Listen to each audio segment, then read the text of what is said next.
Qual é a piada? Não entendi. Não, já morreu. Como assim? Não se conta a piada depois pra explicar. Pô, que malcriação, eu nem ouvia a Fiquei piada. travadão aqui com o Miguel e o Nenê. Foi boa, foi boa. Ainda bem que agora tava fora do Tô vídeo. sofrendo senão ficar com cara retaliação, de é isso? trouxa assim, entendeu? Tipo, Ou seja, que nem o Grafa que travou. Poxa. Por quê? Com a passagem bíblica, né? passagem bíblica. Aquela foi pesada.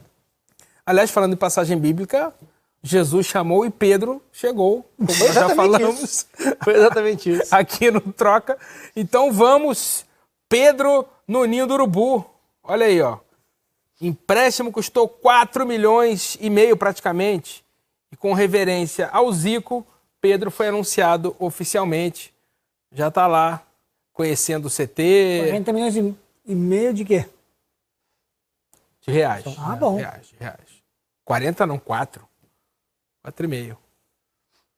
Com Ah lá. opção de compra ao fim do empréstimo, né? É isso. Tá aí já se inteirando de tudo. Já tá com a mão na massa, não. Com o pé na massa, né, Pedro? Olha lá. Quando saiu do Fluminense, eu tava, né, em negociação para sair, esperando as propostas, já havia ensaiado uma possibilidade de jogar no Flamengo. Jogou lá novinho e foi dispensado na base. É que Mas ele chegou a receber proposta do Flamengo diretamente para o Fluminense, né? Mas aí seria uma negociação pesada. Foi compreensível até que o Fluminense não tenha tentado negociar o atleta com um rival. Apesar de Tudo que precisar da geraria, grana, Por preferiu não. geraria de incômodo no seu torcedor. É. Mas como foi ensaiado ali atrás, num primeiro momento, como ele não se afirmou logo de cara na Fiorentina, pela capacidade que o Flamengo tem no mercado, pelo nome que é o Pedro, a possibilidade de retorno, eu acho que ele pode... É que o Flamengo tem um 11 que ficou com todo mundo, né? A princípio. O Gabigol permanece negociando. E um 11 é exatamente nada do Pedro, né? A permanência ou não do Gabigol facilita ou dificulta a vida dele, né? Sim. De ter mais minutos. Mas a gente vai falar do Thiago Maia também. É só mais um exemplo. Michael, o Flamengo contratou, incorporou elenco, mas a briga por posição aumenta com o Gustavo Henrique, mais um exemplo. Mas esses caras, é como se eles estivessem numa fila, né? Eu imagino Jesus no primeiro momento dando prioridade ao que foi a equipe base dele em 2019. Jesus é um cara justo. Ah, sim, sem dúvida. Já falando em fila, temos uma fila aqui dos assuntos, então o Thiago Maia vai falar, antes que o Rafael já comece a falar tudo e não sobre nada, não sobra. E não vai sobrar nada. Mas vai sobrar. Roda aí. Eu sempre te amarei, onde estiver estarei, oh meu Mengo. Tô meio rouco, mas geralmente sai melhor. Tô muito feliz, não vejo a hora de estar em campo, ainda mais no Maracanã, vendo a nação gritando, cantando, empurrando. Eu que já joguei contra, vi como é que é, imagine jogando a favor. Tenho certeza que vai ser uma emoção muito grande, tanto para mim quanto para minha família, e será um sonho realizado.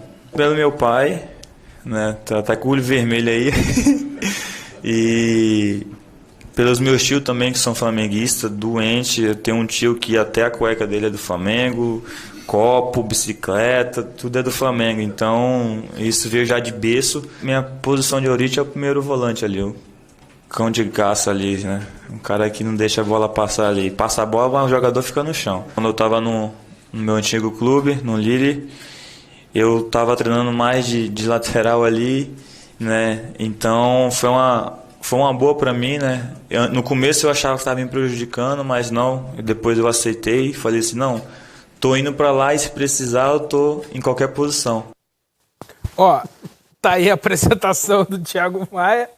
Antes do Rafa continuar o raciocínio sobre ele, vamos rodar um vídeo que prova que ele é rubro-negro mesmo que foi na final da Libertadores. Roda aí, produção. É complicado, né? Gabriel Compinola Júnior, Gabriel Compinola, olha o Gabigol! Tira a camisa! Mete aqui, papai! Caraca, moleque! Que isso? Ele não precisava nem ter falado na entrevista que ele é flamenguista, né?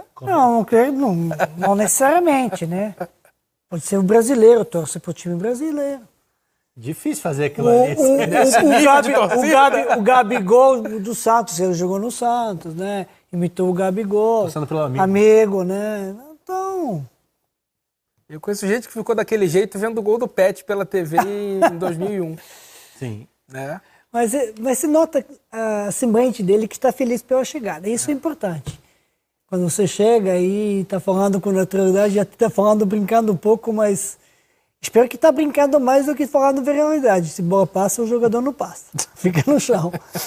Porque esse tipo de jogador, já o Flamengo, não. O Flamengo já tem que construir o jogo, né? Joga primeira volante, é um bom jogador.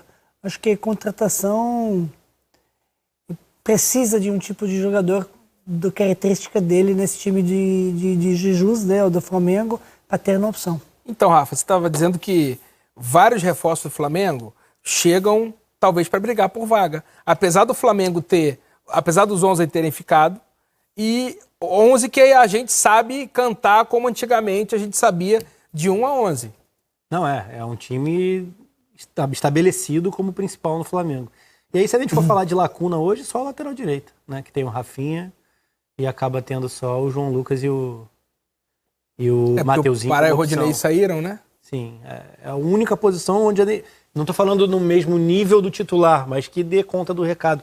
Relação do René com o Felipe Luiz na esquerda, por exemplo. O René é um lateral competente, seria titular em boa parte das equipes do futebol brasileiro. Não está no nível do Felipe Luiz, mas dá conta do recado, conta a tua. Eu acho que o Gustavo Henrique, ele chega inclusive... E outro. Sim. Mas eu acho que tem a ver com a fila dos jogadores que vêm da base. Dá mais espaço pro Tuller. Tem que dar, porque tem os jogadores que são talentosos. Por isso, eu acho que você tendo o jogador de base é importante. Não necessariamente você ter os 11 e ficar na fila os 11 de mesma competência. Imediato. Você tendo 5 ou 6 e 5 ou 6 de base é a mescla idônea. Mas assim, se a gente for falar individualmente dos caras, o Gustavo Henrique, o Thiago Maia... Aqui na frente é difícil brigar por vaga com alguém, né? E eu ia falar assim, e um Pedro voando podem jogar. Gustavo Henrique e Thiago Maia, para mim, com o passar do tempo, se afirmam individualmente para serem titulares do Flamengo. Mas na frente, quando eu falo do Pedro, tem a ver com o retorno da lesão, minutos em campo, a característica dele de ser ele não é cego fora da área, ele sabe jogar, é ótimo jogador. Claro. Mas ser um jogador mais de um toque, da definição, né, um cara de área, que consiga sustentar mais corpo com os zagueiros também. O Jesus gosta disso, pediu ano passado, né, e não teve no elenco. Eu acho que se ele for muito bem, ele pode significar uma dupla, mesmo com o Gabigol permanecendo, ele pode significar Pedro e Gabigol ou com o Bruno Henrique partindo da esquerda. Nossa Senhora. Né? E aí você não tendo o Arrascaeta um jogo ou outro, ou fazendo um rodízio porque a temporada vai ser tão pesada ou até mais do que a anterior. Mas é um elenco... É outro patamar. Encardido demais. Olha, antes do intervalo, vamos dar uma passada pela zona mista do Corinthians, que venceu o Botafogo de Ribeirão Preto por 4-1. Vamos ouvir os jogadores. Roseli, podemos falar que foi seu melhor jogo com a camisa do Corinthians? Por los goles puede ser, pero creo que más allá de lo personal hay que darle mucha importancia